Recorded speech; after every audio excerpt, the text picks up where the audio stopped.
This is Dabu7, March 10th, 2014, with some huge updates here on this Malaysia Flight 370 that has vanished. Um, First off, I want to share with you some information here that the mainstream and others just are not telling anybody. Um, and what they are telling us, I think, is shocking, as I'm about to share with you.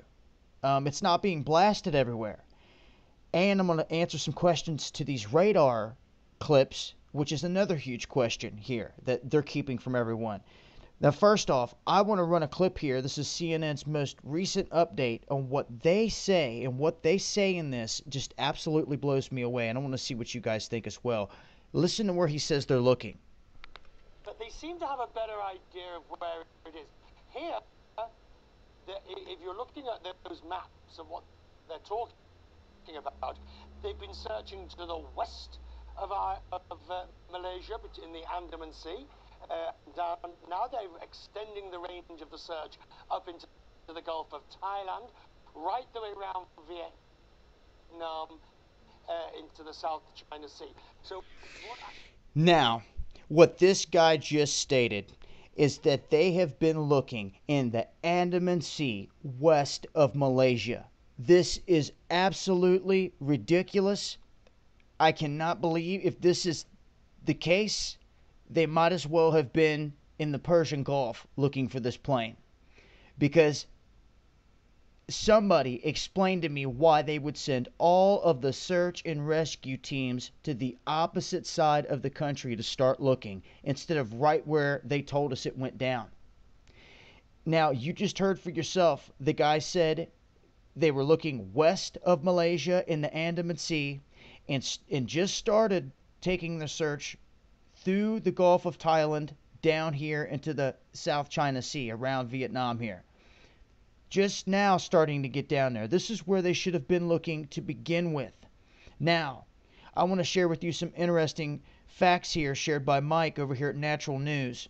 I'll leave a link so you guys can look over all this. But check this out. All Boeing commercial jets are equipped with a black box. Every other flight that's ever went down, all I ever remember hearing on TV is them talking about the black box recorder. The black box recorder.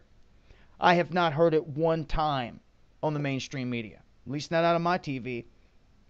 Another thing they're failing to talk about heavily is the fact that these recorders transmit signals up to 30 days down in that ocean. 30 days. Where's it at? Okay? This is a fact that's a common sense fact that everyone needs to soak in. There's many parts of an aircraft that float. For those of you that have been on a plane, you already know this. It says you can use your seat cushion as a flotation device.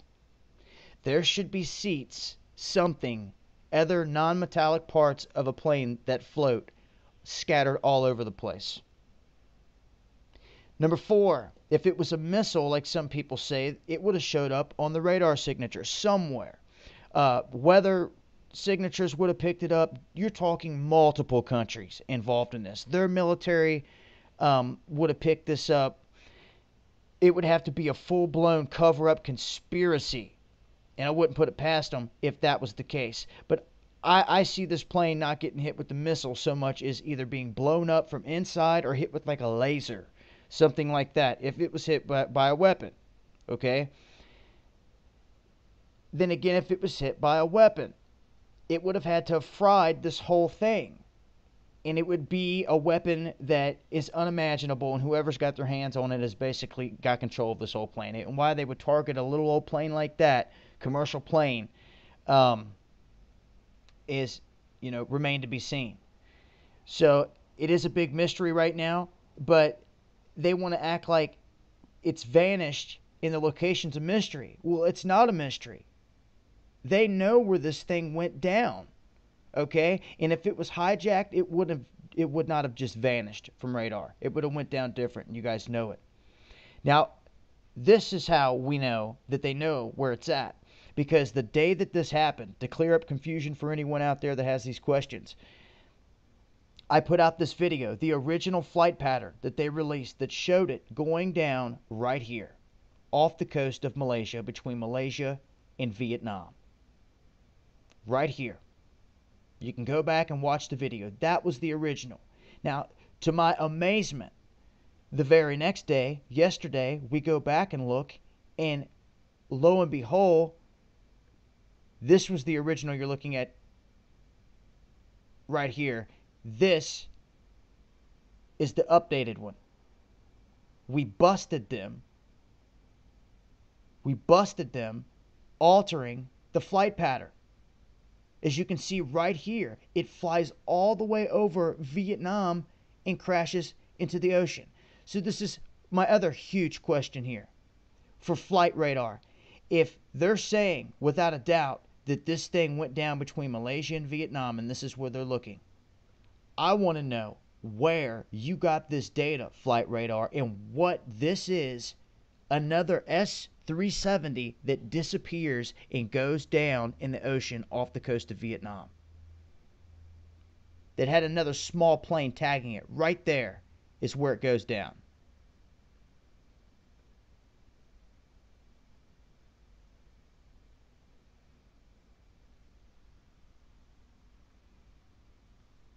Stops right there. And then the whole thing goes down. That's exactly what it did in the first video. So right here, flight radar showing this thing crashing off the coast of Vietnam, and here they're showing a whole different story. So you have 5 big questions raised by Mike on his page. Then you have the question of why and who is switching the radar data. And somebody said, well, could it be a different flight? Well, I highly doubt that. What are the odds of a whole nother flight? And yes, they do renumber flights. 370 want to be taking off in the next 48 hours with that number, but it will not be on the same path. It will not have the same identification numbers, and it definitely will not hit an anomaly in the exact same spot and no one say a word about it and then keep on trucking in the same spot where it originally disappeared. None of this makes any sense, and they know it, and it's almost like they are purposely trying to confuse people. All of this is starting to honestly make me lean toward some of the more impossible theories on what could happen here. We're going to give it some time, but I'm going to tell you this. With the weather clear and this thing vanishing with no warning, this is truly starting to turn into a Bermuda Triangle type of an event. Especially when they know that black box is giving off a signal. They know this. They have to know where this is at. And the fact, and this is the biggest red flag, guys, the fact that they started this whole thing off on the opposite side of the country is just bananas. Totally crazy. I'll leave links to all this stuff, and you guys can read up on all the rest of the stuff Mike's got on his page here. But those are the facts. And like I said, seats would be floating out in the ocean. And it's looking more and more to me, since we've already seen them flip the radar stuff here, that there is a huge cover-up here or something. Because when they're on the opposite side of a country in a whole different waterway, hundreds and hundreds of miles away from the flight pattern and even flight direction, makes no sense whatsoever. That's what's going on, guys. As I get any more information, I'll keep you guys updated. But as for now, this is what we're stuck with. Original data saying it went down here. They're telling us they're searching over here. And then updated data saying this thing went down over here. And they ain't nowhere near searching over here. Eyes open, guys. This has been Dabu7. Peace.